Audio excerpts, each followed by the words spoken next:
My first question is regarding this daily meditation email that was sent out. And I'll just read a little part of it. Beyond every expectation that we have for how we should be treated by others, lurks the inevitable sense of feeling betrayed by them anytime they fail to hit their assigned mark. And so she says, this seems timely, but I don't quite understand it.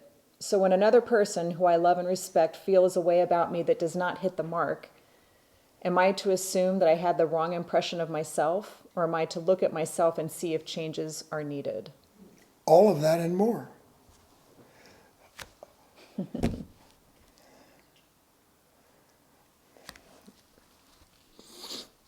I don't know whether it'll be for the Talks in the Pines or a separate talk, but here's the gist of it. In fact, do it now while I'm talking to you. You have to move from your head to your heart. You're in your head, making yourself nuts. The questions that I have about life, and it's appropriate, there are individuals, thank God for them, who have gone before us and are able to give us insight into a world that we're essentially blind in. But the fact it doesn't change the fact. In fact, I was thinking about this on the way down here today. I haven't properly formulated it, so I don't know if I want to say it. What any man or woman in the universe ever understands, you can understand. There's nothing any man or woman will ever understand that you can't understand. Do you know why? Because it's not his understanding.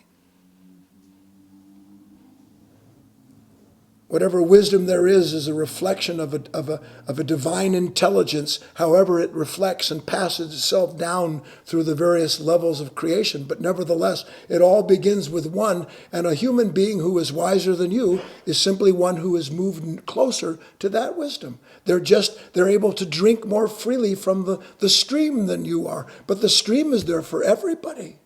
If it weren't so, Christ would have never said, this and greater things you'll do in my name. There would never be the idea of a man or a woman being able to surpass the teacher. You don't know this yet, and maybe I don't know when you will.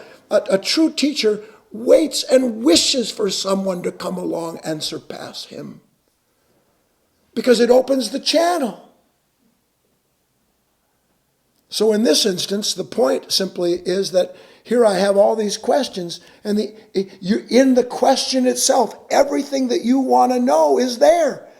But our present limitation, meaning the fact that I'm not immediately consoled by the revelation, I don't get it right away, that I'm frustrated. I want to know now. That's this. This never meets life that way. This drinks as fully as it can from the cup of whatever the impression is. And when it's had its fill, which maybe it can only hold a thimble, maybe it can take an ocean. But at some point, you start to recognize the more that's poured in, the more capacity. The more capacity, the bigger the question, the more I drink. And it becomes a very positive, beautiful thing for the individual who understands that. And that's the point. To every question I ever answer, I fail in my effort to instruct if in that instruction isn't the idea that don't you dare listen to my answer as the answer. Don't you dare do that to yourself. My task is not to put your questions to rest. It is to exacerbate them.